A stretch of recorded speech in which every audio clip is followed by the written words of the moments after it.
श्रीमत्वतूलवरदार्य गुरोस्तनूजम् श्रीवाससूरिपदपङ्कजराजहंसम् श्रीमन्नदार्तिहरदेशिकपौत्ररत्रं रामानुजं गुरुवरं शरणं प्रपद्ये. அப்பன் திருவடிகளே சரணம்.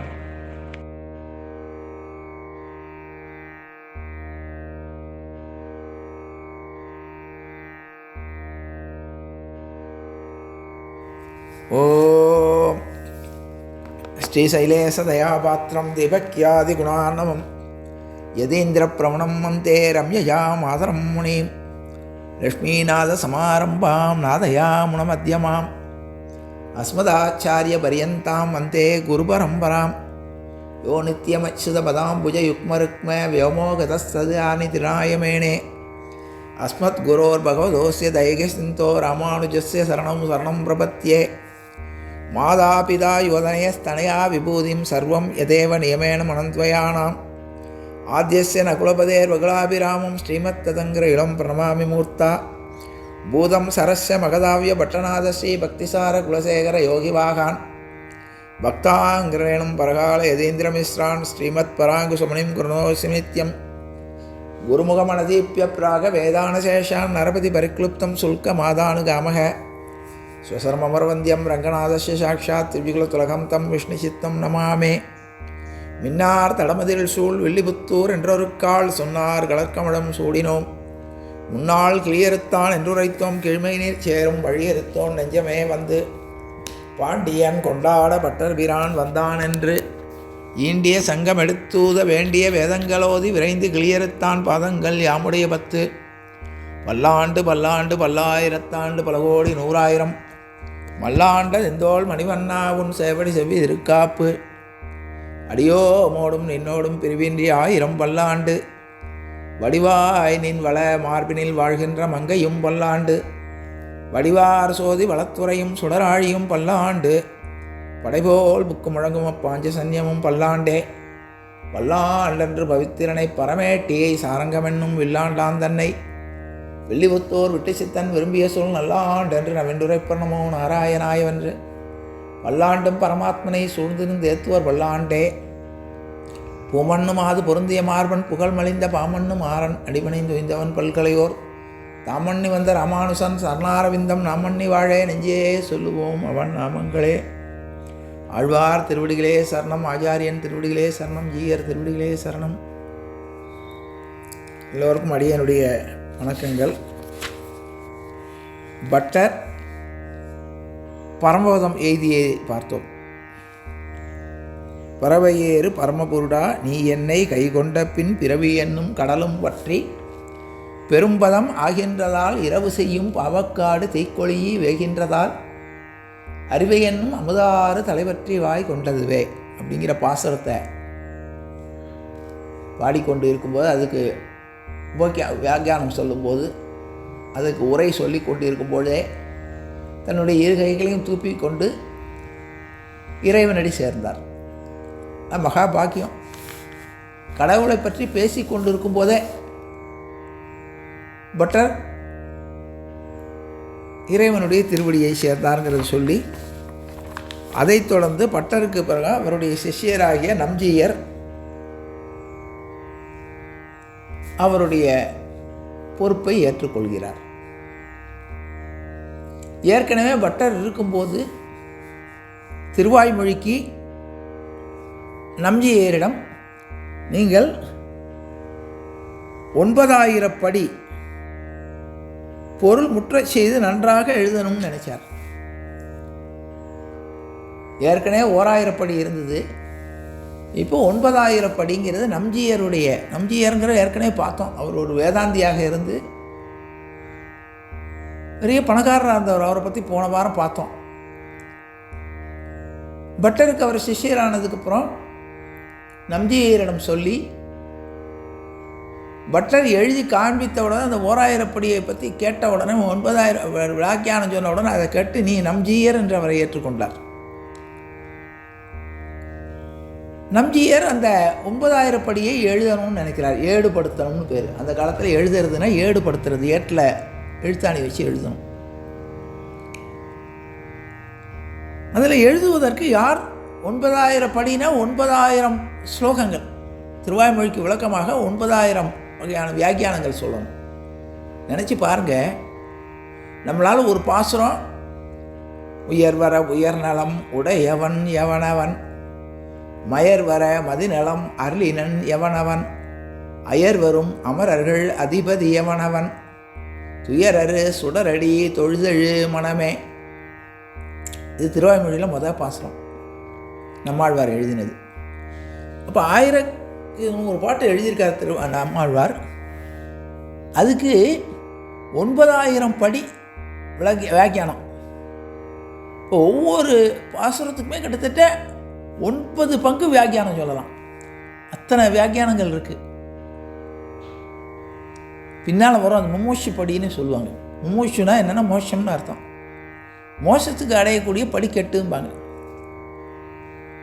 இந்த 9000 படியை எழுதணுமே. இந்த 9000 வகையான வியாக்கியானங்களை எழுதி ஏடுபடுத்தி பண்ணணும். இவர் தோணக்கூடிய வியாக்கியானங்களை சொல்லுவார், உபன்யாசத்தில் சொல்லுவார். அதை அப்படியே ஏட்டில் எழுதி எழுதி அதை பதிவு பண்ணணும். நம்ம எல்லாருக்குமே இப்போ தோன்றது என்னென்னு கேட்டால், அந்த பிரபந்தங்கள் எப்படி வந்ததுங்கிற நம்ம ஆராய்ச்சி பார்த்தோன்னா, அந்த காலத்தில் ஆழ்வார்கள் பிரபந்தங்களை எழுதி வைக்கலை. பெருமாளை பார்த்தார்கள், உணர்ச்சி வசப்பட்டு பாடினார்கள். அந்த பாட்டை அப்படியே செவி வழியாக அது தொடர்ந்து வந்து கொண்டு இருந்தது. அவங்களுடைய பரம்பரையில் ஒவ்வொருத்தராக சொல்லி கொண்டு வந்து, ஏற்கனவே முதல்ல பார்த்தோம் நாதமுனிகள் தான் அதை தேடி நம்மாழ்வார் மூலமாக நாதமுனிகள் பெற்று அதை கொண்டு வந்து அதை உபன்யாசத்தில் பல பேருக்கு சொல்லி, ராமானுஜர் அதை கோவில்களில் நித்தியப்படி அதை சொல்ல வேண்டும் என்று சொல்லி, வீடுகளில் எந்தெந்த இதை சொல்லணும்னு அதுக்கு வரைமுறை கொடுத்து இதை ஒரு நியமனம் பண்ணார் ராமானுஜர். அந்த நியமனத்தை இப்போ கிட்டத்தட்ட ராமானுஜர் காலம் கிட்டத்தட்ட 1000 வருஷத்துக்கு முன்னால். அப்போல்லாம் இந்த பேப்பர் புஸ்தகம்லாம் கிடையாது. ஏட்டு ஓலையில் தான் எழுதணும், பனை ஓலை சுவடியில். அப்போ அது ஏடுபடுத்துதல்னு பேர். அது எழுதுறதுக்கு எல்லாராலையும் முடியாது. இன்னொன்று, அவர்கள் சொல்லி கொண்டு போவார்கள், அதை எழுதணும், எழுத்தாணியை வச்சு எழுதணும் அதில்.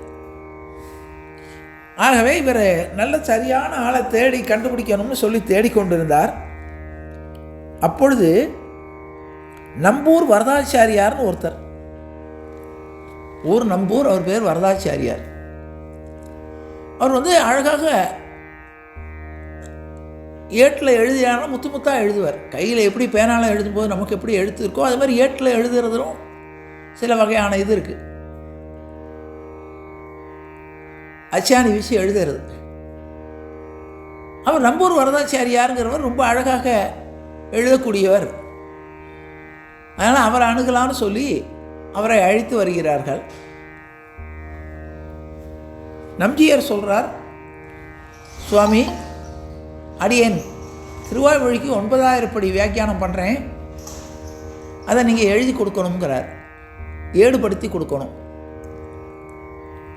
அதாவது அவர் உபன்யாசத்திலையோ அல்லது தனிப்பட்ட முறையிலையோ சொல்லுவார், சொல்ல சொல்ல அதை எழுதணும், ஏடு பிடிச்சி எழுத்தாணியில் எழுதி அதை சேகரித்து அதை வைத்து சிஷியர்களுக்கு உபதேசம் பண்ணுறது.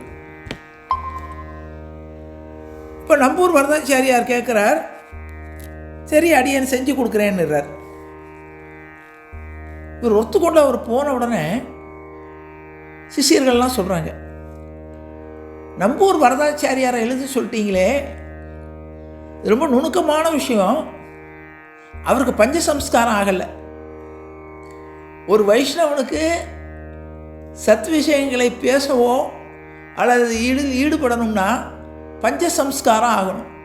பஞ்சசம்ஸ்காரம்னு 5 வகையான நியதிகள். ஒரு வைஷ்ணவன்னா 5 வகையான நியதிகள் அவனுக்கு முடிஞ்சால் தான் பூரணமான வைஷ்ணவன். எல்லாரும் சொல்கிறாங்க பிராமணனாக பிறந்துட்டதுனால பிராமணன், அதனால் உயர்வு கிடையாது. ஒரு விஷயம் தெரிஞ்சுக்கிறதுக்காக சொல்கிறேன். பிறக்கும்போது பிறப்பால் யாருக்கும் மதம் ஜாதி கிடையாது. பிறந்த உடனே அவன் வந்து எல்லாராலையும் சாதாரணமாக தான் கருதப்படுகிறான். அவனுக்கு உபநயனம் பண்ண உடனே தான் அவனுக்கு பிராமணன் பேர். பூணல் போட்ட உடனே பிராமணன் அப்படின்னு பேர். அந்த காயத்ரி மந்திரத்தை சொல்லி ஒரு தகப்பனார் முன்னிலையில் தகப்பனாரால் காயத்ரி மந்திரம் உபதேசிக்கப்பட்டு, தகப்பனார் தான் அப்போ குருவாக இருந்து உபதேசிக்கிறார். வேத மந்திரங்கள் முழங்க அவனை பிராமணன் ஆக்குகிறார்கள். அதனால அந்த உபநயனம்ங்கிற பூணல் போடுவது வரை அவன் பிராமணன் கிடையாது. அந்த உபநயனம் ஆனதுக்கப்புறம் அவன் கல்வி கற்க தகுதியானவனானான், வேதங்களை கற்றுக்கொள்ள. இப்போ வேதங்களை கற்றுக்கொள்ள அவன் ஒரு குருகுலத்தில் போய் ஒரு ஆசிரியரிடம் வேதங்களை கற்றுக்கொள்கிறான். இப்போ படிக்க வேதங்கள் கற்றுக்கொள்கிறதுனா இப்போ நினைக்கிற மாதிரி சாதாரணமாக சும்மாலாம் போய் பள்ளிக்கூடத்துக்கு போகிறது மாதிரி இல்லை. இந்த குழந்தையை அவர்களிடம் ஒப்படைத்து விடுவார்கள் ஆச்சாரியன்ட்ட. இந்த குழந்தை வீட்டுக்கே வராது 8 வருஷம் 10 வருஷத்துக்கு. 6 வயசில் போனான்னா அந்த பையன் 16, 15, 16 வயசில் தான் வீட்டுக்கு திரும்புவான். அந்த 8 வருஷம் 10 வருஷம் அந்த வேதங்கள் படித்து முடித்து சாஸ்திரங்கள்லாம் படித்து முடிக்க வரை அவன் அங்கே தான் இருக்கணும். சாப்பாடு இதெல்லாம். அது தவிர குருவுக்கு அவன் பணிவிடை பண்ணணும். குரு வீட்டுக்கு உண்டான சமையல்லேருந்து எல்லாம். அந்த காலத்தில் குரு வந்து ஃபீஸ் வாங்கிறது இல்லை.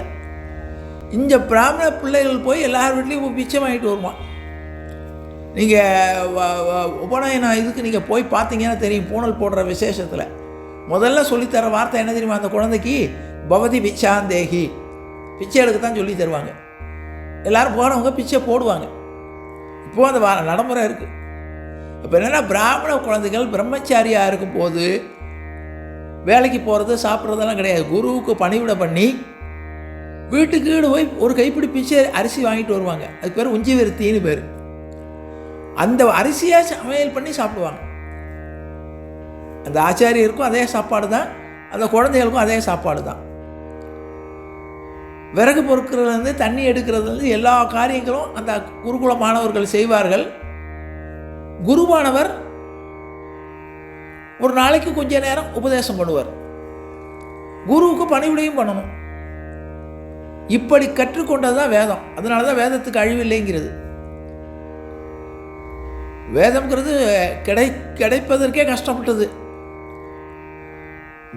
வேதங்களை எடுத்துக்கொண்டு ஒரு அரக்கன் கடலுக்குள்ளே போயிட்டான்.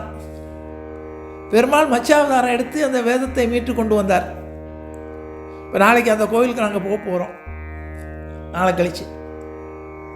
அந்த பெருமாள் பேர் வேதநாராயண பெருமாள். மச்சாவதாரம். மச்சாவதாரத்துக்கு எங்கேயுமே கோயில் கிடையாது. திருப்பதிக்கு அருகில் இருக்குது.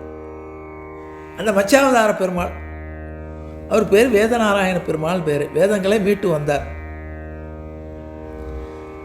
அந்த வேதத்தை இவர் மீட்டு வந்தப்போ எப்படி இருந்திருக்கும்? கட்டுக்கட்டாக எடுத்துகிட்டு வந்துட்டார். அதை பிரித்து 4 வேதங்களாக பிரித்தவர் வியாசர். அதனால தான் அவர் பேர் வேத வியாசர்னு. வேதங்கள் கட்டுக்கட்டாக இருந்தது. அதை ரிக்கியஜோர் சாமம் அதர்வணம்னு 4 பிரித்து, அதில் சில சாகைகளை பிரித்து, அதில் உள்ள சில பிரிவுகளெல்லாம் பிரித்து, இப்படித்தான வேதம். நமக்கு தான் வேதம்தான் அடிப்படையான நூல் இந்து மதத்துக்கு. அதான் சொல்லும்போது சொல்லாமல் சொன்னது தான் வேதம் அப்படிம்பான். அதுக்கு மறு வார்த்தையே கிடையாது. அது அப்படியே ஏற்றுக்கொள்ள வேண்டும். அதுக்கு வியாக்கியானமோ விளக்கமோ யாராலையும் கொடுக்க முடியாது. வேதம் சொன்னால் சொன்னது தான். ஏன்னா அது பகவானால் ஏற்படுத்தப்பட்டது. வேதத்தை பிரம்மாவுக்கு உபதேசம் பண்ணுறார் பெருமாள். அதை கவர்ந்துட்டு போயிட்டான் ராட்சசன், எடுத்துகிட்டு வந்து கொடுக்குறார். அதை வேதவியாசர் பிரிக்கிறார். அப்படி கற்றுக்கொண்ட வேதங்களை, வேதங்களுடைய சாரத்தை தமிழ் மொழியில் கொடுத்தது பிரபந்தம். ஏற்கனவே சொன்னேன். பிரபந்தம்னா பிரேண விசேஷம், பந்தம்னா உறவு கட்டு. பிரபந்தம்னா விசேஷமான உறவுன்னு அர்த்தம்.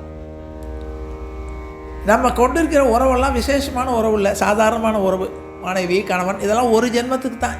அடுத்த ஜென்மத்தில் யாருன்னு தெரியாது. எல்லா ஜென்மத்துக்கும் உள்ள உறவு ஒன்று இருக்குது, அதுதான் பகவானோட உள்ள உறவு. எற்றைக்கும் ஏழேல் பிறவிக்கும் உந்தன்னோடு உற்றோமே ஆவோம் உனக்கே நாம் ஆட்செய்வோம். 7 ஜென்மத்துக்கும் நம்மோடு உறவு உள்ளவன் பகவான். அந்த 7 ஜென்மத்துக்கு உள்ள உறவுக்கு பேர் விசேஷமான உறவு. பந்தம்னா 2 அர்த்தம், ஒன்று உறவு, இன்னொன்று கட்டுன்னு அர்த்தம். இந்த பந்தத்துக்கு ஒரு விளக்கம் கண்ணதாசன் தான் அழகாக சொன்னான். சாஸ்திரத்தில் என்ன தெரியுமா சொல்லியிருக்கு? 2 வகையான பந்தம், ஒன்று கை கட்டு, இன்னொன்று கால் கட்டு. சொந்த பந்தங்கள்னு நம்ம சொல்கிறோம். சொந்தம்னா என்ன தெரியுமா? நம்முடைய தாய் தந்தை உறவுக்கு பேர் சொந்தம். எனக்கு சொந்தம்ங்கிறோமா இல்லையா? அதுக்கு வேறு வழியே கிடையாது. அந்த உறவு மாற்றவே முடியாத உறவு. என்ன தான் தந்தையோட சண்டை போட்டாலும், அப்பாவோட சண்டை போட்டாலும், தம்பியோட சண்டை போட்டாலும் உறவு வேணால் முறிச்சிக்கலாம். ஆனால் ஒரு அண்ணனுடைய இடத்துல இன்னொரு அண்ணனை கொண்டு வந்து வைக்க முடியாது. வேற ஒருத்தனை நான் என்னுடைய அண்ணனை ஆக்கிக்கிறேன்னு சொல்ல முடியாது, வேற ஒருத்தனை தம்பி ஆக்கிக்கிறேன்னு சொல்ல முடியாது. அதான் சொந்தம்னு பேர். சொந்தம்னா பிரிக்க முடியாத உறவுன்னு அர்த்தம். அப்போ அம்மா அப்பா வழியில் உள்ளவங்க அத்தனை பேருக்கும் பேர் சொந்தக்காரர்கள்னு பேர்.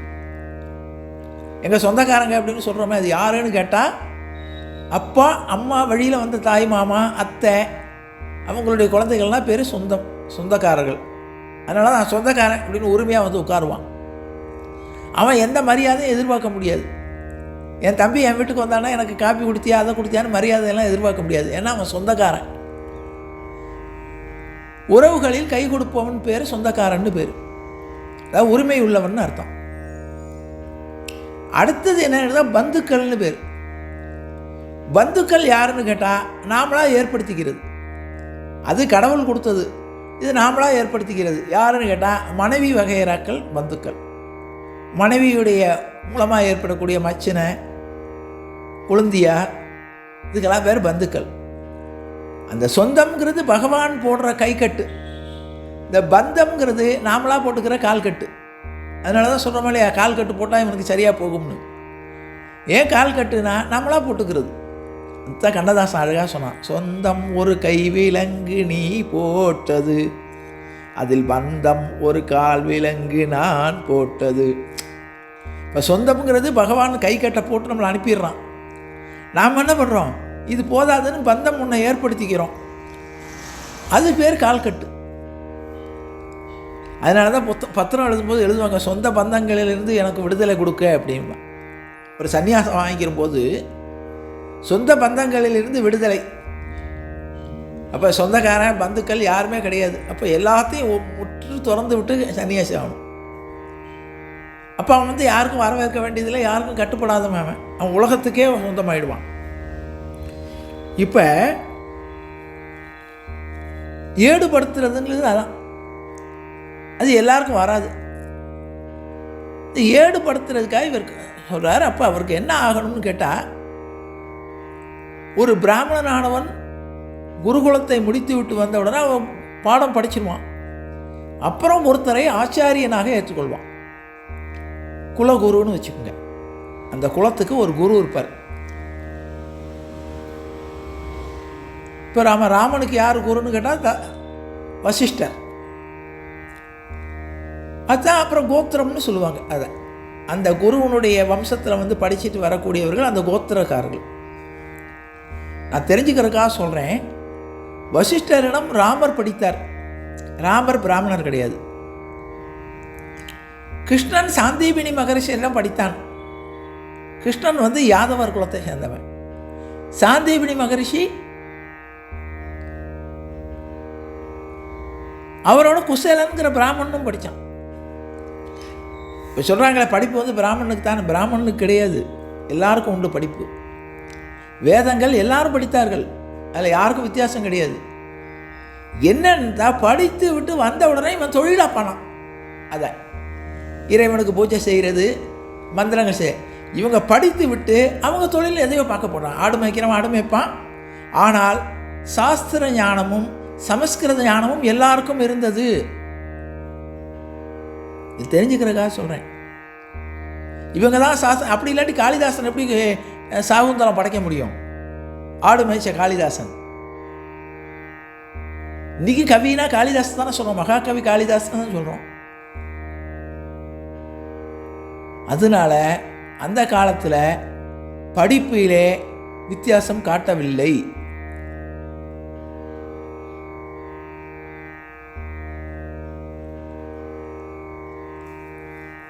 அப்போ படித்து முடித்து விட்டு வந்த உடனே இந்த குழந்தை இப்போ பிராமணனா திரும்பி வரான். வந்ததுக்கப்புறம் அவன் வந்த உடனே நமக்கு நேராக நான் வேதமெல்லாம் படிச்சுட்டேன், நேராக கோயிலில் போய் நான் பூஜை பண்ணுவேன்னு போக முடியாது. அதுக்காக தான் இந்த விளக்கம் சொல்கிறேன்.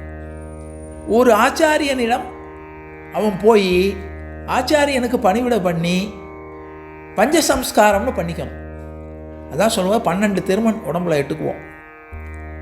இந்த 12 திருமண் உடம்புல எட்டுக்கொள்ளும் போது அதேமாரி தீட்சைன்னு பேர். சைவத்தில் தீட்சை கொடுக்காங்கன்னு பேர், தீட்சை வாங்கிக்கிறதுன்னு. அவர்கள் இவனை அங்கீகரிப்பார்கள்.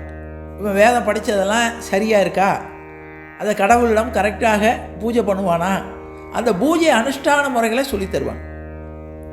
அதுக்கு பேர் பஞ்சசம்ஸ்காரம்னு பேர். என்ன சொல்லுவாங்கன்னா, வைஷ்ணவர்களை பொறுத்தவரை 2 தோள்கள்லையும் சங்கு சக்கரத்தை, வெள்ளியில் சங்கு சக்கரம் இருக்கும், அதை நெருப்பில் வச்சு 2 தோள்லையும் முத்திரை வைப்பாங்க. தீயில் பொழிகின்ற செஞ்சொடாழ் திகழ் சக்கரத்தின் கோயில் பொறியாலே ஒற்றென்று நின்று குடிக்குடியாட் செய்கின்றோம். மாயப் பொறுபடை வாணனை 1000 தோளும் பொழிகுருதிபாய சுழற்றிய ஆழி வல்லானுக்கு பல்லாண்டு கூர்துமே அப்படின்னு பாடுவார். தீயில் பொழிகின்ற செஞ்சுடராழி ஹோமம் பண்ணி நெருப்பை ஏற்படுத்தி இப்பவும் உண்டு. எனக்கு நடந்தது, என்னுடைய பையனுக்கு நடந்தது, எல்லாருக்கும்.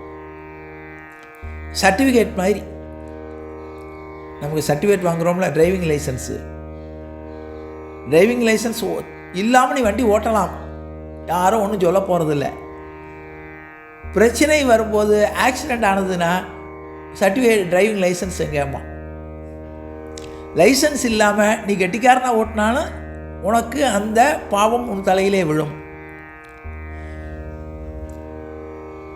உன் மேலே தப்பே இல்லைனாலும் தண்டனை உண்டு. முதல் தண்டனை லைசன்ஸ் இல்லாமல் வண்டி ஓட்டுனது. அதே மாதிரி பஞ்ச சம்ஸ்காரத்தில் முதல் சம்ஸ்காரம்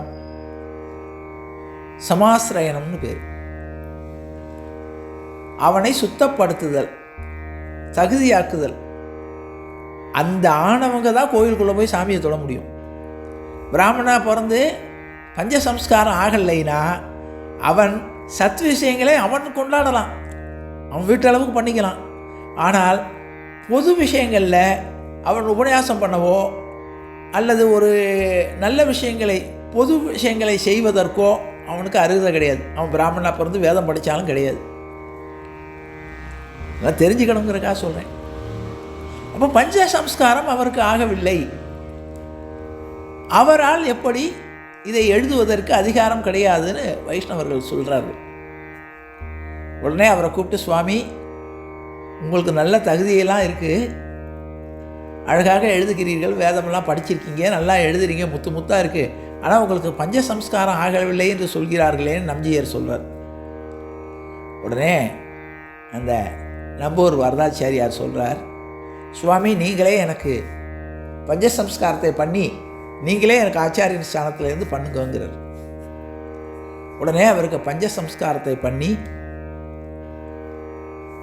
மற்ற விசேஷங்கள்லாம் சொல்லித்தரார். பஞ்சசம்ஸ்காரங்கிறது 5 வகையான சம்ஸ்காரங்கள்.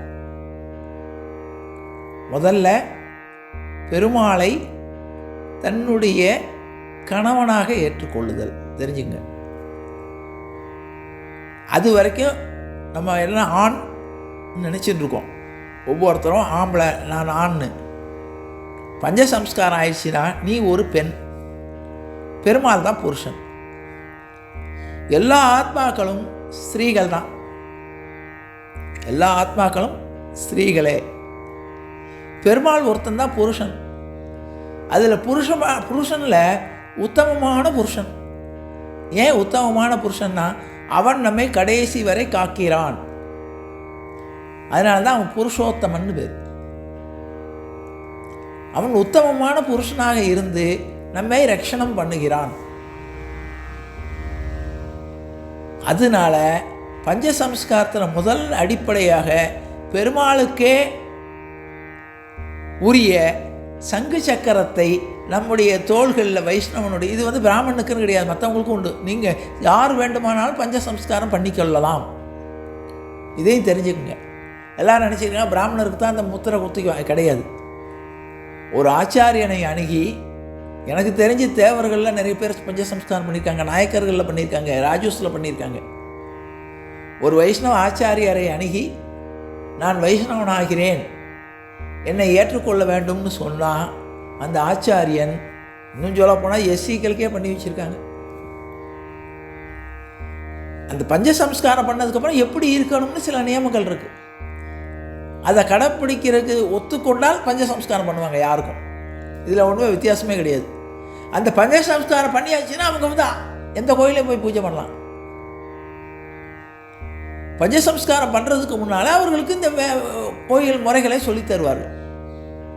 அதனால் பஞ்சசம்ஸ்காரம் ஆனால் தான் கோவிலுக்குள்ளே போய் கோயில் கைங்கரியங்களை செய்ய முடியும். மாலை கட்டுறது, பூ கட்டுறதுனா கூட பெருமாளுக்கு போகக்கூடிய எல்லா விஷயங்களும், பெருமாளை தோளில் தூக்குறதுலேருந்து எல்லா விஷயங்களுக்கும் அவர்களுக்கு சம்ஸ்காரம் ஆகி இருக்க வேண்டும். பஞ்சசம்ஸ்காரத்தில் முதல் தகுதி என்னென்னா பெருமாளை கணவனாக ஏற்றுக்கொள்ளுதல். அப்போ நமக்கு என்னென்னா ஸ்திரீ பால்யம், நம்ம கையில் ஒன்றும் இல்லை. எப்படி மனைவியானவள் கணவனை நம்பி இருக்கிறாளோ, நீ ஏன் என்னை காப்பாற்றணும், நீ சொல்கிறபடி கேட்குறேன், நீ இட்டபடி நடக்கிறேன்னு எப்படி மனைவியானவள் கைப்பிடிக்கும் போது கணவனிடம் வாக்குறுதி கொடுக்கிறாளோ, அதுதான் சொல்லும்போது மந்தத்து மாங்கல்யம் தந்துனானேனா மம ஜீவன ஹேதுனா. மாங்கல்யம் கொடுக்கும்போது என்ன பண்ணுறான்னா, என்னுடைய உயிரை உன்னிடம் இந்த கயிறாக ஒப்படைக்கிறேன். இப்போ என்ன அர்த்தம்னு கேட்டால், ஒரு பெண்ணுடைய கழுத்தில் திருமங்கல்யம் இருக்குன்னா உடனே அவளுக்கு புருஷன் ஒருத்தன் உயிரோடு இருக்கான்னு அர்த்தம். அதான் மாங்கல்யம் தந்துனா ஹேனா மம ஜீவன ஹேதுனா.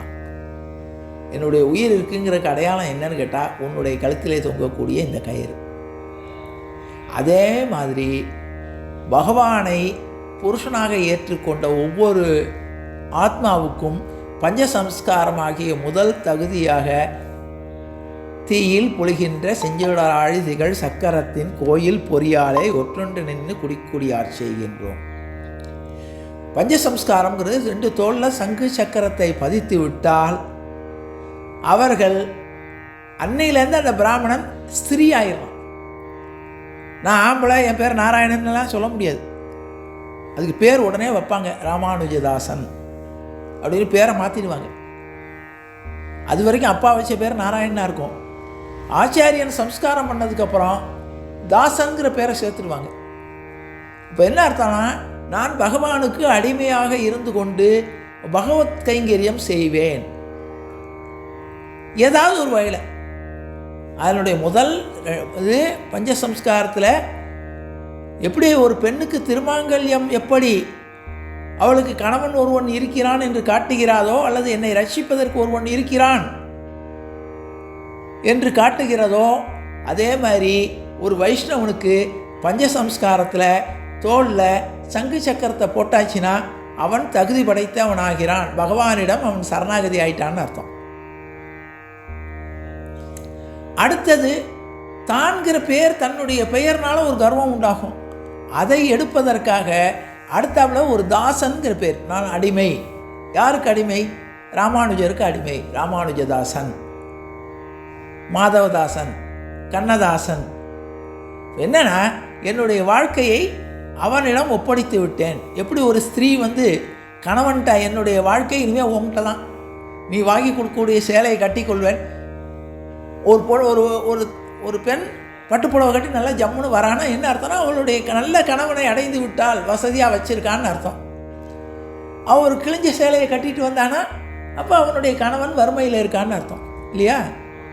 அதே மாதிரி நாம் உடுத்தி கொள்ளக்கூடிய ஆடையிலிருந்து எல்லாமே நீ கொடுத்ததுங்கிற எண்ணம் வரணும். அதுக்காக தான் 2வது தாசன்கிற பேர்.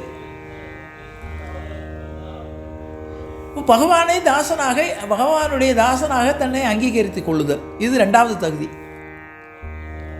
மூன்றாவது தகுதி காரியங்கள்லாம் ஒவ்வொன்றா இப்படி 5 வகையான நீதிகளை அவருக்கு சொல்லுவார். 12 திருமண் உடம்புல எட்டுக்கணும். பெருமாளுக்கு துவாதச நாமம் பேர். அச்சுதா, அனந்தா, கோவிந்தா, கேசவா, நாராயணா, மாதவா, கோவிந்தா, விஷ்ணு, மதுசூதனா, திரிவிக்ரமா, வாமனா, ஸ்ரீதரா, ரிஷிகேஷா, பத்மநாபா, தாமோதரா. ஒவ்வொரு பேருக்கும் ஒவ்வொரு காரணம் இருக்குது. சும்மா இந்த பேரெல்லாம் சும்மா வைக்கல, யாரோ யூனிவர்சிட்டியில் பட்டம் கொடுத்தது மாதிரி கொடுக்கல. பகவான் ஒவ்வொரு காரியங்களையும் செய்த பொழுது அவருக்கு ஏற்பட்ட திருநாமங்கள் இது. ஆயிரக்கணக்கான நாமங்கள் அவருக்கு. சகஸ்ர சீரிஷா புருஷக, சகஸ்ராட்ச, சகஸ்ரபாது. பெருமாளுக்கு 1008 நாமங்கள் இருக்குது. அதில் துவாதச நாமங்கள்னு 12 நாமாவளி ரொம்ப விசேஷமானது. அந்த 12 நாமாவளியை சொல்லிக்கொண்டு 12 இடங்களில் உடம்புல திருமண். அதுதான் சொல்லும்போது சென்னியோங்கு தன் திருவேங்கடமுடையாய் உலகு தன்னை வாழ நின்ற நம்பி தாமோதரா சதிரா என்னையும் என் உடமையையும் உன் சக்கரப் பொறியொற்றிக் கொண்டு நின்னருளே புரிந்திருந்தேன். என்னையும் என் உடமையையும் உன் சக்கரப் பொறியொற்றிக் கொண்டு. என் உடம்பு மாத்திரமா சக்கரை பொறியொட்டிக்கல, என் வீட்டில் இருக்கிற டம்ளர்லேருந்து, என் வீட்டு வாசல்லேருந்து. அதனால தான் வைஷ்ணவர்கள் வீட்டில் சங்கு சக்கரத்தோடு வாசலில் போட்டோ வச்சுருப்பாங்க. என்ன அர்த்தம்னா, இந்த வீடு எனக்கு சொந்தம் இல்லை, உனக்குத்தான் சொந்தம். நீ தான் உள்ளே இருக்க, நான் வாடகைக்கு இருக்கேன். இதை இரவலாக நான் அனுபவித்து கொண்டிருக்கிறேன். இந்த உடம்புல இருந்து இந்த பொருள்கள் எல்லாமே நாம் அனுபவிக்கக்கூடிய அத்தனை மனைவியிலேருந்து கணவன்லேருந்து எல்லாமே நமக்கு இரவல். இதுதான் அதில் சொன்னான். என்னையும் என் உடமையையும் உன் சக்கர. இதை கண்ணதாசன் ரொம்ப அழகாக சொன்னான். இரவல் தந்தவன் கேட்கின்றான், அது இல்லை என்றால் அவன் விடுவானான். உறவை சொல்லி அழுவதனாலே உயிரை மீண்டும் தருவானான். எவ்வளோ இந்த தத்துவங்களை அப்புறம் 2 வரியில் சொல்லிட்டான் கண்ணதாசன். அப்போ இந்த மனைவியை நம்ம கொடுத்துருக்கான், கணவனை கொடுத்துருக்கான்னா இதெல்லாம் நமக்கு இரவலாக கொடுத்துருக்கான். இந்த வீடு கொடுத்துருக்கான், வாசல் கொடுத்துருக்கான், சொத்து கொடுத்துருக்கான், உடம்பு கொடுத்துருக்கான். இது அவ்வளவுமே நமக்கு சொந்தமானதில்லை. இந்த எண்ணம் நமக்கு வந்துருச்சுன்னா எந்த வகையான கஷ்டமும் வராது. இது போயிடுச்சு, அது போயிடுச்சு, அதாயிடுச்சு, எந்த வருத்தமும் இருக்காது. அதான் ஞானின்னு பேர். இதை உணர்ந்தவன் ஞானி. அதான் அழகாக சொன்னார். சென்னி யோங்கு தன் திருவேங்கடமுடையாய் உலகு தன்னை வாழ நின்ற நம்பி தாமோதரா. இந்த உலகத்தில் எல்லாம் வந்துட்டாங்க, போயிட்டாங்க, எல்லாரும் போயிட்டே இருக்காங்க. ஆனால் அவன் இன்றைக்கி இருக்கான். திருப்பதி வெங்கடாஜலம் எத்தனை நாளாக இருக்காருன்னா கோடிக்கணக்கான வருஷமாக இருக்கார். நம்ம இன்றைக்கி இருப்போம், நாளைக்கு போயிடுவோம். இன்றைக்கி போவோம், நாளைக்கு போவோம், நாளை கழிச்சு போயிடுவோம். அப்புறம் நம்ம இருக்க மாட்டோம். உலகு தன்னை வாழ நின்ற நம்பி தாமோதரா சதிரா. அதுக்கப்புறம் சொல்கிறார், என்னையும் என் உடமையையும். நான் மாத்திரம் இல்லை, என்னுடைய உடமையையும் சக்கரை பொறியொற்றி கொண்டு நின்னருளே புரிந்திருந்தேன். இது எல்லாமே உன்னுடைய அனுகிரகம். நான் அனுபவிப்பது எல்லாமே என்னையும் என் உடமையையும் உன் சக்கரை பொறியொற்றி கொண்டு நின்னருளே புரிந்திருந்தேன். இனிமேல் உன்னுடைய அருள்தால தான்ப்பா இதெல்லாம் அனுபவிக்கிறேன்னு நினைக்கிறேன். இது மாதிரி இந்த பஞ்சசம்ஸ்காரம் ஆகணும்னு உடனே பஞ்சசம்ஸ்காரம் பண்ணி வைக்கிறார். பண்ணி வைத்த உடனே ஏடுகளை வர சொல்ல எழுதி கொண்டே வருகிறார். ஒரு நாள் இவர் வேறு ஊர், நம்ம ஊருங்கிற ஊருக்கு போகணும். போகும்போது காவேரி கரையை கடந்து போகும்போது இப்போ மாதிரி போட்டெல்லாம் கிடையாது. அவர் தான் இறங்கி நடக்கணும், நீந்தி போகணும். போகும்போது தலையில் அந்த ஏட்டு சுவடுகளை சுமந்து போகும்போது இந்த ஏட்டு சுவடுகளை தவற விட்டுறார். அது ஆற்றோடு போய்விடுகிறது. அந்த கரைக்கு போன உடனே எழுதின ஏட்டை பார்க்குறார், பாதி குறையுது. உடனே ஆச்சாரியன்ட்ட போய் சொன்னால் தப்பாக போயிடுமே, என்ன பண்ணுறதுன்னு சொல்லி இவராகவே எழுதுகிறார். ஞாபகத்தில் வச்சது. இந்த காலத்தில் நினைவாற்றலுக்கு தான் வேதம்ங்கிறது என்னென்னு தெரிஞ்சுக்கிறதுக்காக சொல்கிறேன். வேதம்ங்கிறது என்னென்னா ஒரு நாளில் சொல்லித்தர்றதில்லை. ஒரு வரியை படிக்கிறதுக்கு அவங்களுக்கு ஒரு 2 மாதம் ஆகும். வேதத்தில் ஒரு வரியை படிக்கிறதுக்கு தினமும் திரும்ப திரும்ப சொல்கிறோம். அதான் வேதம்னு பேர். அதனால தான் வேத பாராயணம் படிக்க போகிறவங்களும் 5 வருஷம் 6 வருஷம் ஆகும். ஒரு பாசனத்தையே திரும்ப திரும்ப திரும்ப திரும்ப சொல்லுவாங்க. அது மனசில் பதியணும். வாயினால் பாடி மனத்தினால் சிந்திக்க போய விழையும் புகுதருவான் நின்றனகும் தீயினில் தூசாகும். வாயினால் பாடி மனத்தினால் சிந்திக்கணும். நமக்கு எல்லாரும் வாயினால் பாடிடுவோம், மனசினால் சிந்திக்க மாட்டோம்.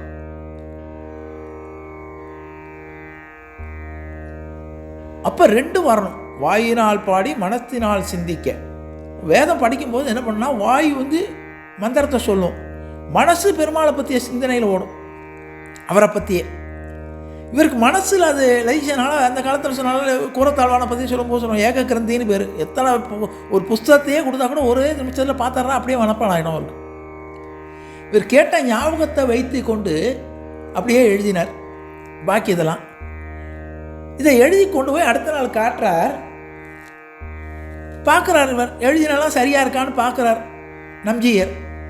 பார்த்தா இதில் நான் சொல்லாததெல்லாம் இருக்கே அப்படின்னாராம். நான் சொன்னதை விட வேற என்னவோ சேர்த்திருக்கீங்களே. அப்போது கையை கட்டின்னு சொன்னாராம் நம்பூர் வரதாச்சாரியார், சுவாமி இப்படி நடந்துருத்தோ, நான் உங்களுடைய ஓலைச்சுவடிகளை சுமந்து கொண்டு போகும்போது ஆற்றில் வெள்ளத்தில் ஓலைச்சுவடிகள் போயிடுத்தோ, நான் ஞாபகப்படுத்தி நீங்கள் சொன்னதை நான் எழுதினேன். எழுதும்போது என் மனசில் சில விஷயங்கள் தோணுது, அதையும் சேர்த்து எழுதிட்டேன்னார். நீங்கள் மன்னிக்கணும்னார். உடனே கட்டி பிடித்து கொண்டு, என்னுடைய வியாக்கியானத்தை விட இது ரொம்ப நல்லா இருக்குது, இன்று முதல் நீ நம்பூர் வரதாச்சாரியார் இல்லை நம் பிள்ளையினர். ஏற்கனவே இவர் நம்ஜீயர்னு ஆனார். வேதாந்தியாக இருந்தவர், பெரிய கோடீஸ்வரனாக இருந்த வேதாந்தி பட்டரால் நம்ஜீயர் என்று ஆக்கப்பட்டார். நம்ஜீயரால் நம்பூர் வரதாச்சாரியார் நம் பிள்ளை. இந்த சமுதாயத்துக்கு நீ நம் பிள்ளையாக இருந்து இந்த வியாக்கியானங்களை எழுது அப்படின்னார். நம் பிள்ளைன்னு ஆயிட்டார், ஏற்றுக்கொண்டார். ஒரு நாள் நம் பிள்ளை இவர் சொல்லிட்டு வர திருவாய்மொழிக்கு வியாக்கியானம், அதெல்லாம் பெரிய விஷயம் இருந்தாலும் நான் தெரிஞ்ச அடியனுடைய சிற்றறிவுக்கு தெரிஞ்ச அளவுக்கு சொல்கிறேன். ஒரு நாள் திருவாய்மொழிக்கு வியாக்கியானம் சொல்லும்போது கேட்குறார், இதெல்லாம் சந்தேகங்கள் தான் இனிமேல் வரும், அந்த சந்தேகங்கள் மூலமாக நம்ம தெளிவுபடுத்திக்கிறக்காக தான் இந்த குரு பரம்பரை. நம்பிள்ளை கேட்குறார், சுவாமி கண்ணன் கீதையில் பல வகையான மார்க்கங்கள் சொல்கிறார், பக்தி மார்க்கம், ஞான மார்க்கம், சுத்த சந்நியாச மார்க்கம், இப்படி நிறைய வருது. ஆனால் கடைசியில் சரணாகதின்னு சொல்கிறார். அர்ஜுனன் கேட்டுட்டு எல்லாம் கேட்டுட்டு கடைசியில், ஏன்னா சொல்லப்பட்டது யுத்த களத்தில் உபதேசம் ஆன உடனே கீதை முடிஞ்ச உடனே கேட்குறான், சுவாமி எனக்கு ஒரே குழப்பமாக இருக்குது, நீங்கள் பாட்டு பக்தி மார்க்கத்தை சொல்கிறீங்க, ஞான மார்க்கத்தை சொல்கிறீங்க, கர்மயோகத்தை சொல்கிறீங்க, ஒவ்வொரு யோகமாக சொல்கிறீங்க, நான் எந்த யோகத்தை கடைப்பிடிக்கிறது, எதை கடைப்பிடித்தால் நான் உங்களுடைய திருவடியை அடைய முடியும்? அப்போ சொல்கிறேன், சர்வதர்மான் பரிசேக்ஷம் ஆயேகம் சரணம் முறைய. உனக்கு இந்த மார்க்கத்தில் ஒன்றில் ஒன்று சந்தேகம் ஏற்பட்டு இதை கடைப்பிடிக்க முடியுமாங்கிற சரணம் இருக்கும்போது எல்லாற்றையும் என்னிடம் ஒப்படைத்து விட்டு சரணாகதி பண்ணு. இப்போ இந்த சரணாகதின்னு உடனே நம்ம எல்லாரும் நினச்சிக்கணும், நம்மளாம் சரணாகதி பண்ணிட்டோம், பகவான் தான், நம்மளாம் சரணாகதி கிடையாது. சரணாகதிங்கிறது என்னன்னு கேட்டால் பூரணமாக நம்மளை ஒப்படைச்சிடணும், எதுவுமே நம்மளை பாதிக்கக்கூடாது. ஒருத்தர் இறந்து போயிட்டால் அழக்கூடாது, கல்யாணத்துக்கு போனால் சிரிக்கக்கூடாது, எந்த வகையான ஆசை உணர்ச்சிகளை உதறிவிட்டு எல்லாம் பகவானுடைய நியமனம்னு எடுத்துக்கணும். அதுதான் பூரண சரணாகதி. அதுதான் வள்ளுவன் அழகாக சொன்னான், பிறவி பெருங்கடல் நீந்துவர், நீந்தார் இறைவன் அடி சேராதார். நீச்சல் தெரியாது, கடலில் தள்ளி விட்டான். பிறவிங்கிறது பெருங்கடல், சம்சார சாகரம்னு பேர். இதில் நீந்தி வரணும்னா நமக்கு ஏதாவது ஒரு கட்டையை பிடிச்சா தான் நம்ம மேலே வர முடியும். ஒரு மிதக்கிற கட்டை, அந்த கட்டை எப்படி இருக்கணும்னா அது நம்முடைய கைப்பிடிக்குள்ளே அடங்கணும், நம்மளை தாங்கணும். நீ ஒரு துரும்ப பிடிச்சி நிறுத்திங்கன்னா அதுவும் கீழே போயிடும், நம்மளும் அமைக்கணும். அப்போது ஒரு அருமையான ஒரு மிதப்பு கட்டையை நம்ம பிடிச்சா அது நம்மளை கரை சேர்த்து விடும். நான் பிறவி பெருங்கடல் நீந்துவர். நீந்தார் யார் நீந்த மாட்டார்? நீந்தார் இறைவன் அடி சேராதார். இறைவனுடைய திருவடியை நாம் பற்றுக்கோளாக பிடித்து கொண்டால் இந்த பிறவியாகிய கடலை நீந்தி விடலாம். அடுத்தப்படி சொல்லுவார் பழகர் நிறைய அந்த 10 பாட்டுக்கும் விளக்கம் சொன்னாவே ராமாயணம் மகாபாரதம் எல்லாமே வந்துடும். கற்றதனால் ஆய பயன் என்கொள், வாளறிவன் நற்றால் தொழார் எனி. நீ பிஏ, பிஹெச்டி, எம்எஸ்சி, பிஹெச்டி என்ன படித்து என்ன பிரயோஜனம்? வாளறிவன் நற்றால் தொழார் எனின். இந்த இறைவனுடைய திருவடியை பற்றி நினைக்காமல் அதை தொழாமல் நீ என்ன படித்து என்ன பட்டம் வாங்கினாலும் யூஸ்லெஸ். இந்த உலகத்தில் சம்பாதிக்கிறதுக்கு பணம் சம்பாதிக்கவோ அல்லது இதுக்கோ வழிவகுக்குமே தவிர உன்னுடைய படிப்பு நீ போய் சேர வேண்டிய இடத்துக்கு நல்ல இடத்துல கொண்டு போய் உன்னை சேர்க்காது. இதுதான் கற்றதனால் ஆய பயன் என்கொள். ராமகிருஷ்ண பரமஹம்சர் என்ன படித்தார்? எந்த யூனிவர்சிட்டியில் போய் டிகிரி வாங்கினார்? ஏன் இன்றைக்கி அவர் பேரை சொல்கிறோம்? ரமண மகரிஷி எந்த காலேஜில் படித்தாருன்னு தெரியுமா நமக்கு? ஏன் அவர்களுக்கு இந்த ஞானத்தினால அவர்களுக்கு படிப்பு வேண்டியதில்லை. கற்றதனால் ஆய பயன் என்கொள். நம்முடைய படிப்பானது, கல்வியானது நமக்கு சம்பாதிக்கிறதுக்கு வழி கொடுக்கும். அதான் கல்வி. ஏற்கனவே சொல்லியிருக்கேன், கல்வி, அறிவு, படிப்பு, ஞானம்னு 4வது ஸ்டேஜுக்கு ஞானத்துக்கு போயாச்சுன்னா அதுதான் நம்மை நிலைநிறுத்தும். இப்போ அதுக்கு ஒரு சந்தேகம் கேட்குறார் சுவாமி. சரணாகதி இந்த மார்க்கங்களில் நீங்கள் சொல்லக்கூடிய கர்ம ஞான மார்க்கங்களுக்கு பிரமாணம் அதிகம். இது நல்லா சூக்ஷ்மமான விஷயம். இது அதுக்கு நல்லா கவனிச்சா தான் இது புரியும். கர்ம ஞான பக்தி 3 யோகங்கள். இந்த யோகங்களுக்கெல்லாம் உதாரணம் நிறைய இருக்குது. கர்மயோகி யாருன்னு கேட்டால் உடனே ஜனகர்ம்பாங்க. பிரமாணம்னா உதாரணம்னு அர்த்தம். பிரமாணம் பிரமேயம்னு சொல்லுவாங்க சமஸ்கிருதத்தில். பிரமாணம்னா சத்திய பிரமாணம்னு சொல்கிறோமா இல்லையா? பிரமாணம்னா ஒரு உறுதியாக ஒன்றை காட்டுறது. இதை பார்த்துக்கோ, இந்த வழியில் நட அப்படின்னு காட்டுறதுக்கு பிரமாணம். பிரமேயம்னா அதனால் அது யாரை குறிக்கிறதோ அது பிரமேயம். இப்போ தங்கம்ங்கிறது பிரமாணம், நகைங்கிறது பிரமேயம்.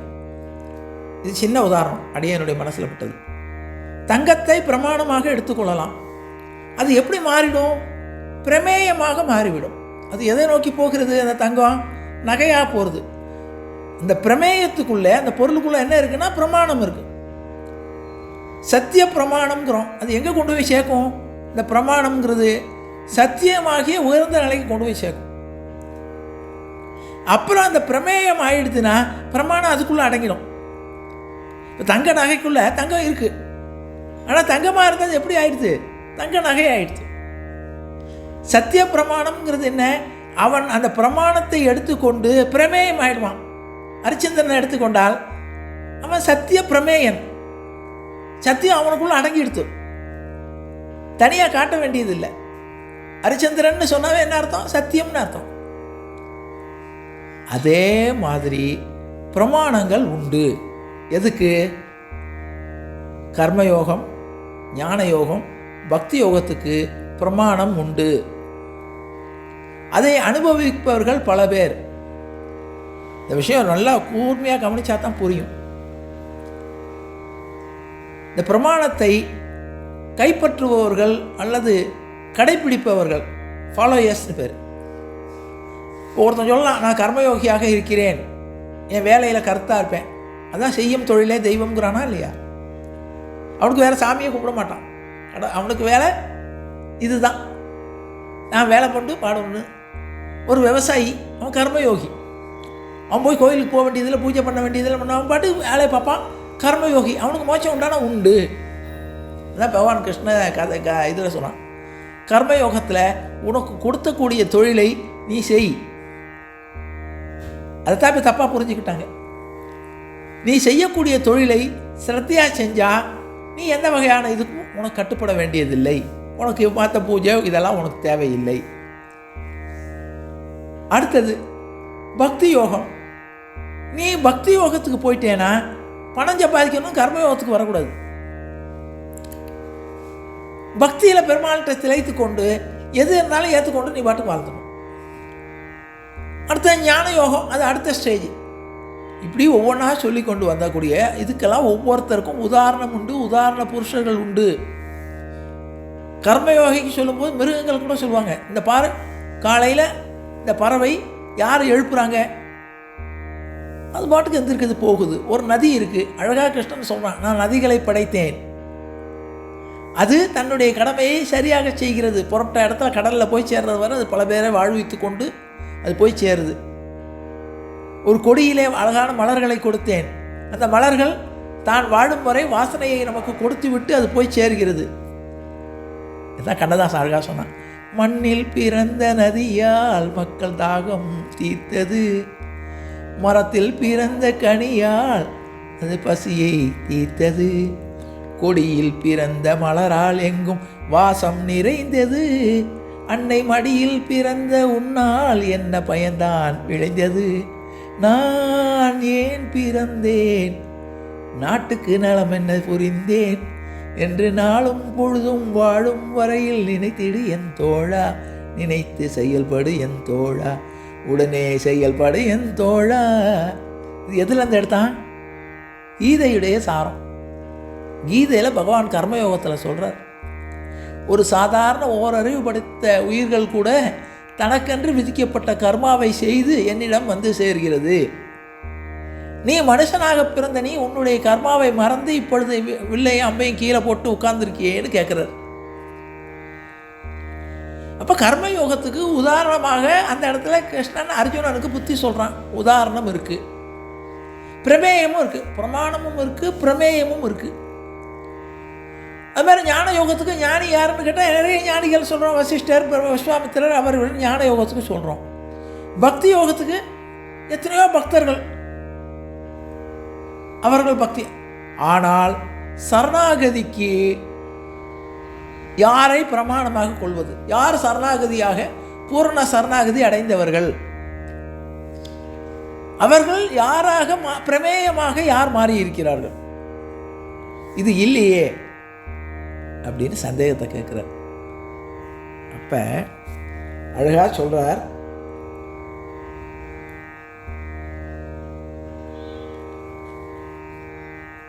நம்பிள்ளைக்கு நம்பியர் சொல்றார்,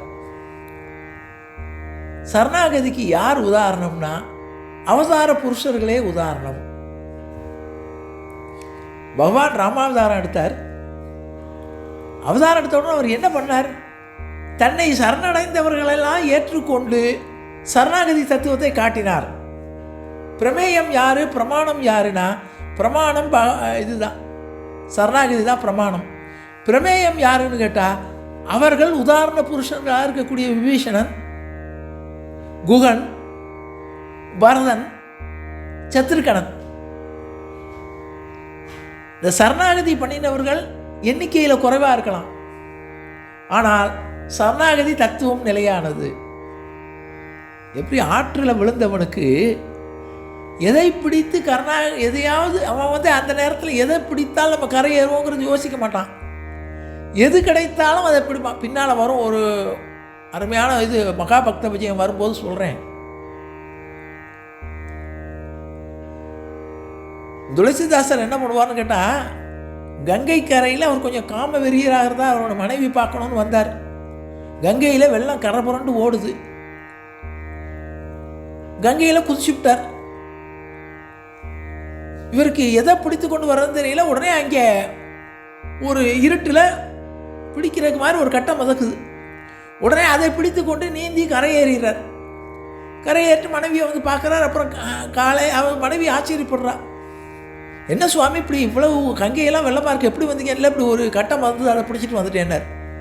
எந்த கட்டை? இங்கே இவ்வளவு கங்கையில் எத்தனையோ மரம்ங்கிறோம் வருது, எதை பிடிச்சி வந்தீங்கன்னு போய் பார்த்தா அது ஒரு பணம். அந்த இருட்டில் அவன் தையில் எது கிடைத்ததோ அதை பிடித்து கொண்டு கரையேறணுங்கிற எண்ணத்தில் அவன் கரையேறியிருக்கான்.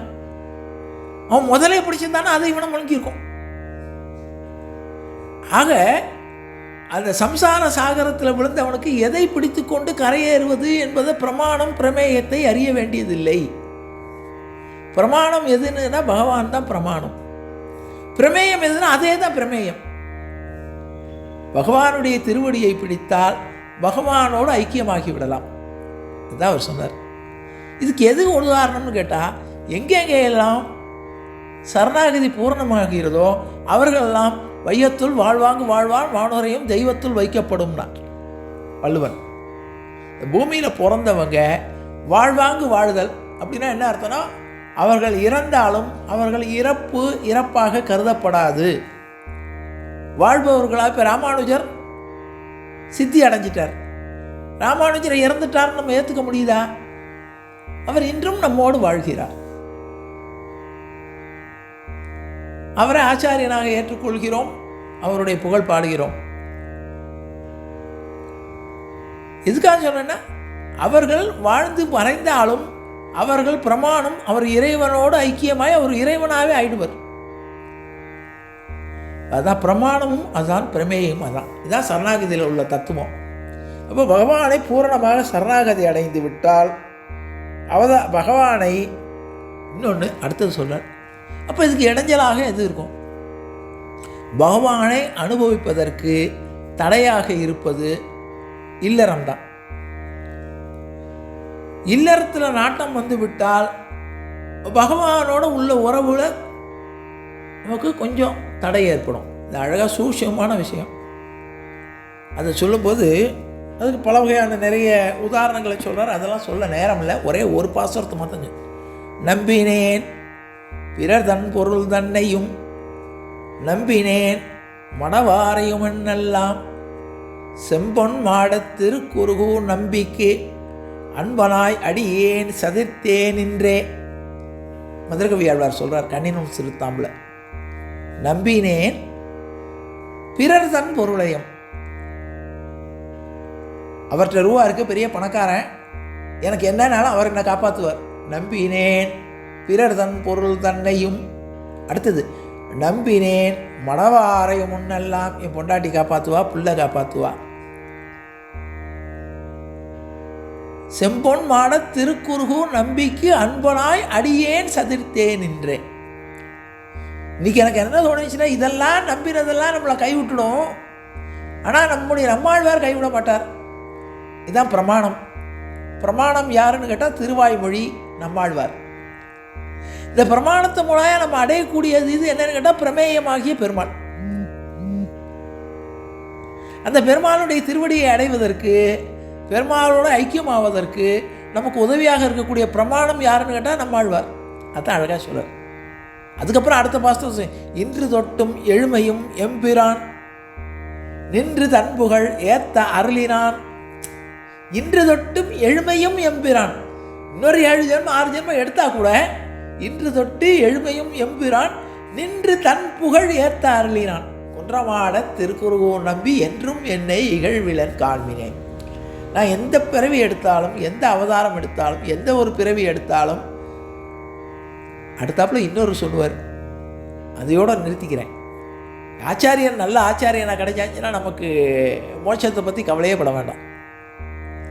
பயனன்றாகிலும் பாங்கல்லராகிலும் செயல் நன்றாக திருத்தி பணிகொள்வான். நம்மால் வர சரணாகதி பண்ணியாச்சுன்னா பயனன்றாகிலும், எல்லாரும் சொல்லிட்டாங்க இவன் யூஸ்லெஸ்ன்னு. அம்மா சொல்லிட்டா, அப்பா சொல்லிட்டா, பொண்டாட்டி சொல்லிட்டா, புள்ள சொல்லிட்டான், எல்லாரும் நம்மளை யூஸ்லெஸ்ன்னு கைவிட்டாங்க. பயனன்றாகிலும் பாங்கல்லராகிலும், இவனுக்கு நல்லாவே பேச தெரியாது, ஒழுங்காக நடக்க தெரியாது, இவனுக்கு சபை அறிஞ்சு பேச தெரியாது, நடக்க தெரியாது. பாங்கல்லராகிலும் செயல் நன்றாக திருத்தி பணிகொள்வான். நம்முடைய இதெல்லாம் திருத்தி செயல் நன்றாக திருத்தி பணிகொள்வான். யார் அவன்? குயில் நின்றார் பொழில் சூழ் குறுகூர் நம்பி முயல்கின்றேன் உந்தன் மெய்களர் பண்பையே. உன்னுடைய திருவடியை நான் பிடிச்சிட்டேன், உன் திருவடியை பிடிக்க முயல்கின்றேன் உந்தன் மெய்களர் பண்பையே. அடுத்தது அன்பன் தன்னை அடைந்தவர்க்கெல்லாம் அன்பன் தென்குருகூர் நகர் நம்பிக்கை அன்பனாய் மதுரகவி சொன்ன சொல் நம்புவார்பதி வைகுந்தம் காண்பினேன். இதான் நமக்கு இந்த நிறைவே இதான் சரணாகதியினுடைய பூர்ண தத்துவம். இதுதான் அன்பன் தன்னை அடைந்தவர்க்கெல்லாம் அன்பன். அன்பன்கிறது என்ன? எனக்கு ரொம்ப வேண்டியவர்னு அர்த்தம். நம்மாழ்வார் ரொம்ப வேண்டியவர் தன்னை, அதனால தான் நம்மாழ்வார். மற்றவெல்லாம் பெரிய ஆழ்வார், திருப்பான ஆழ்வார், ஒவ்வொருத்தருக்கும் ஒவ்வொரு. இவர் என்ன? நம்ம ஆழ்வார். அதனால தான் அன்பன் தன்னை அடைந்தவர்க்கெல்லாம் அன்பன். அவங்க போய் யாரையும் சரணாகதி பண்ணாங்களோ அவங்களுக்கெல்லாம் அன்பன் ஆகிடுறாரா? அம்மையை அடைந்தவர்க்கெல்லாம் அன்பன் தென் குருகூர் நகர் நம்பிக்கு அன்பனாய்.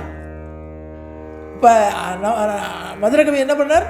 தென்குருகூர் நகர் நம்பியாகிய நம்மாழ்வாருக்கு அன்பனாய் மதுரகவி சொன்ன சொல் கண்ணினும் சிறுத்தாம்பி ஆகிய மதுரகவி ஆழ்வார் ஏற்றின அந்த சொல் நம்புவார்.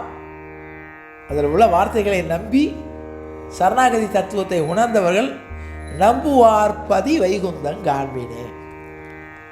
அவர்களுக்கு வைகுந்தம்ங்கிறது உறுதியாக உண்டு. நம்மாழ்வார் முதல்ல என்ன சொன்னார்? உயர்வர உயர்நலம் உடையவன் எவனவன். யார் திருவடியை பிடிக்கணும்னா உயர்வர உயர்நலம் உடையவன், அவனுக்கு மேலே இப்போ கிடையாது. அடுத்தது மயர்வர மதிநலம் அருளினன் எவனவன். சந்தேகமில்லாத அறிவு எவன் கொடுப்பான்? ஒரு வாத்தியார் பாடம் நடத்தினாலும் நமக்கு சந்தேகம் வரும், இது சரியா, இது தப்பா, இது நம்ம கடைப்பிடிக்க முடியுமா? ஆனால் பகவான் கொடுக்கறது சந்தேகமே கிடையாது. மயர் வர மதிநலம் அருளினன் எவனவன். அடுத்தது அயர் வரும் அமரர்கள் அதிபதி எவனவன். ஓய்வில்லாத 33 கோடி தேவர்களை வச்சு வேலை வாங்குறான். அதுதான் ஆட்சியார் சொல்லுவான், 33 அமரர்க்கு முன் சென்று கப்பம் தவிர்க்கும் களியே துயிலாய். 33 கோடி தேவர்களை 24 hours 365 days. ஒரு நாள் கூட சூரியன் ரெஸ்ட் எடுக்கிறதா, சந்திரன் ரெஸ்ட் எடுக்கிறதா, வாயு ரெஸ்ட் எடுக்கிறாரா?